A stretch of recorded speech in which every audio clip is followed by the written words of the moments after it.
खतरे से भरी और तेजी से बदलती जिंदगी में अपनी हिफाजत को बढ़ाने के लिए आजकल नई नई चीजें दरियाफ्त की जा रही हैं और हर मुल्क अपनी सहूलियात को बढ़ाने के लिए जदीद से जदीद मशीन और आलात बनाने की रफ्तार में लगा हुआ है। लेकिन टेक्नोलॉजी की जब भी बात की जाए तो हर मुल्क अपनी नई नई दरियाफ्त की वजह से ही दुनिया के नक्शे पर अपना अपना मकाम बनाए हुए है। लेकिन इन सभी कंट्रीज में से वाहिद जापान एक ऐसा मुल्क है जो कि टेक्नोलॉजी के लिहाज से पूरी दुनिया में सबसे आगे है, क्योंकि जापान में छोटी से लेकर बड़ी चीजों को भी वक्त की कदर करते हुए टेक्नोलॉजी का सहारा लेते हुए अपनी जिंदगियों में आसानियां पैदा करते हैं, जिनमें के खाना खाने से लेकर सोने तक के कामों से हटकर वॉशरूम में भी टेक्नोलॉजी का इस्तेमाल किया जाता है। इस मुल्क में पाई जाने वाली इन छोटी से लेकर बड़ी चीजों की बिना पर ही जापान को पूरी दुनिया में चीजों को बनाने में और इनमें बदलावा करने में महारत हासिल है और यहाँ के लोग दूसरे कंट्रीज से ज्यादा हार्ड वर्किंग होने के साथ ही ज्यादा टैलेंटेड भी हैं। तो आइए जान लेते हैं जापान में पाई जाने वाली कुछ बहुत ही दिलचस्प और हैरत अंगेज चीजों के बारे में।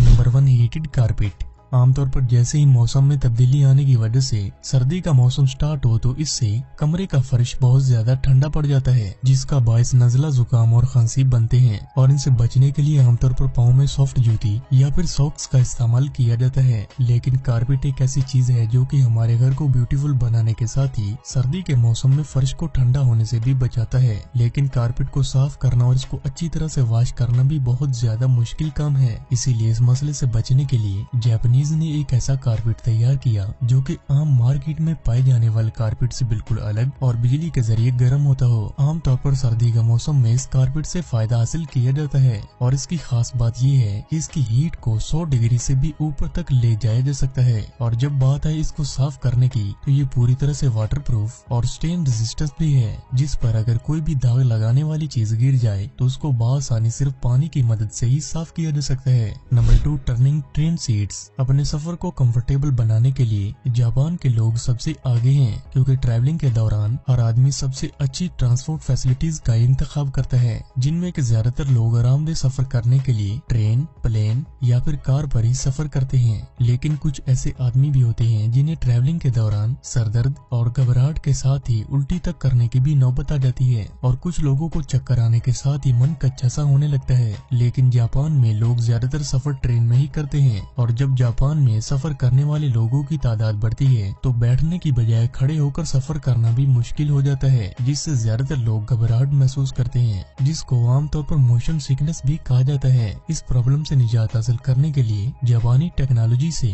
ट्रेन में ऐसी सीट्स लगाई गई जो कि हर डायरेक्शन में इजीली घुमाई जा सकती हूँ और इनकी खास बात ये है कि ये खुद ब खुद फोल्ड भी हो जाती हैं, जिससे कि सफर के दौरान जिन लोगों को मोशन सिकनेस का मसला हो वो अपनी चेयर की डायरेक्शन को तब्दील कर सकते हैं। और जब ट्रेन में पैसेंजर ज्यादा हो जाएं तो इनको फोल्ड कर दिया जाता है ताकि खड़े होने के लिए जगह ज्यादा बच सके। Number 3, Japanese vending machines. Japan में पार्सल और चीजों की सहूलियत के लिए वेंडिंग मशीन्स को एटीएम मशीन की तरह ही शक्ल दी गई है, जिनमें करेंसी डालते ही फौरी तौर पर ही जिस चीज की जरूरत हो बआसानी बाहर निकाली जा सकती है। आमतौर पर आपने एयरपोर्ट्स पर वेंडिंग मशीन्स देखी होंगी, क्योंकि दूसरे मुल्कों में ओनली कोल्ड ड्रिंक्स और चिप्स वगैरह सेल करने के लिए इनको इस्तेमाल में लाया जाता है। लेकिन जापान में हम रोजमर्रा की जिंदगी में इस्तेमाल की जाने वाली हर एक चीज को बआसानी वेंडिंग मशीन के जरिए खरीद सकते हैं, जिनमें के कपड़े और जूतों से लेकर खाने की भी हर चीज बआसानी मिल सकती है। और जिस तरह से एटीएम मशीन्स को हर सिटी की अलग अलग जगहों पर रखा गया है, इसी तरह से वेंडिंग मशीन्स को भी शहर के मुख्तलिफ हिस्सों पर रखा गया है, जिनके इस्तेमाल से मार्केट गए बगैर ही और अपने टाइम की बचत किए चीजों को खरीदना आसान हो जाता है।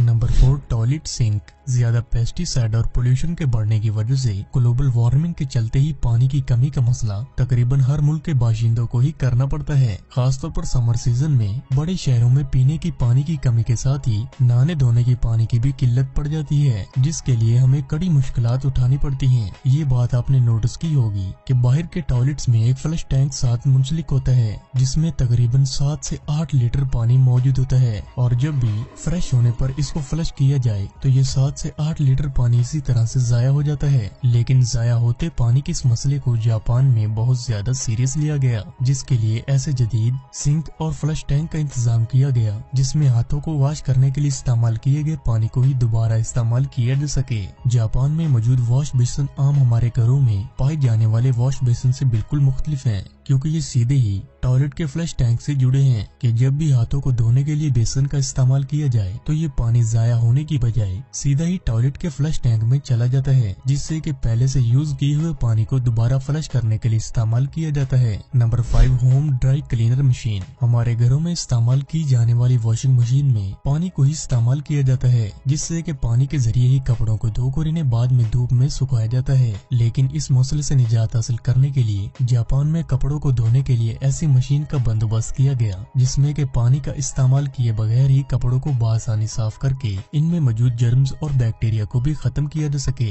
इस मशीन में ऐसे केमिकल मौजूद होते हैं जो कि न सिर्फ कपड़ों की सफाई करते हैं बल्कि कपड़ों में मौजूद जरासीम्स को भी पूरी तरह से किल करने का काम करते हैं, और ये मशीन ऐसे कपड़ों को धोने के लिए ज्यादा कारआमद साबित होती है जिनको के पानी में धोने में कपड़े खराब होने का अंदेशा हो। Number 6, TKP gate tower building. Japan में मौजूद एक्सप्रेस हाईवे जदीद टेक्निक्स और महारत की एक मिसाल है जिसको हेंशिस एक्सप्रेस वे के नाम से जाना जाता है, और इसकी खास बात यह है कि ये बिल्डिंग के अंदर से होता हुआ गुजरता है, क्योंकि बिल्डिंग के मालकान और गवर्नमेंट के दरमियान मुतफिका राय के बाद ही इस हाईवे को बिल्डिंग के दरमियान से गुजारा गया। लेकिन इस हाईवे को बनाने के लिए बहुत ज्यादा जदीद टेक्निक्स और मॉडर्न इंजीनियर्स की ज़ेरी निगरानी ही इसको बनाया गया, जिससे ना तो बिल्डिंग को नुकसान हुआ और हाईवे भी आसानी से निकल गया। नंबर 7, कीबोर्ड और ड्रम सेट। जापान में एक ऐसे जदीद और नए कीबोर्ड का इंतजाम किया गया जो कि पूरी तरह से ड्रम सेट की तरह दिखाई देता है, और इसको जापान में मौजूद गूगल इनपुट डेवलपमेंट टीम के जरिए ही बनाया गया।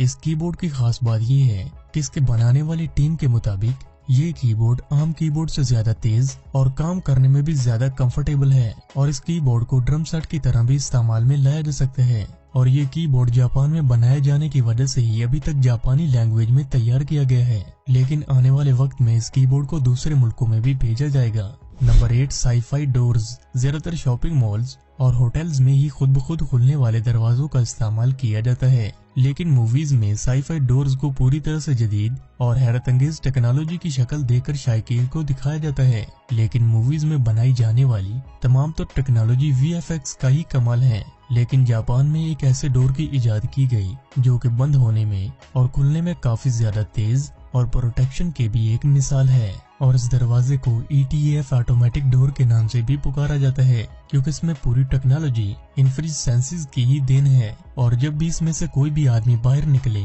या फिर अंदर आए तो ये उसके बॉडी के साथ ही उसकी हाइट के मुताबिक ही ओपन होता है। और इसकी खास बात ये है कि इसमें नस्ब किए गए जदीद आलात हर आदमी की शनाख्त भी आसानी से कर लेते हैं। Number 9, sunglasses for dog. जो लोग किसी भी जानवर को पालते हैं तो उसको अपनी फैमिली का हिस्सा बना लेते हैं, लेकिन कुत्तों को पालने का शौक इस कदर बढ़ गया है कि लोग इनको कपड़े, जूते, ब्रेसलेट, चेन, कैप्स और मुख्तलिफ चीजें भी पहनाते हैं। लेकिन जापान में कुत्तों को चश्मे पहनाना बहुत ही आम बात है, और ये चीजें इस कदर ज्यादा बढ़ गई हैं कि हर किस्म के कुत्ते की आंखों पर सन ग्लासेस ही देखने को मिलती हैं, और जापान में खास तौर पर कुत्तों के लिए अलग अलग डिजाइन और स्टाइल के चश्मे भी तैयार किए जाते हैं। लाइक और शेयर जरूर करें अगर ये वीडियो अच्छा लगे तो।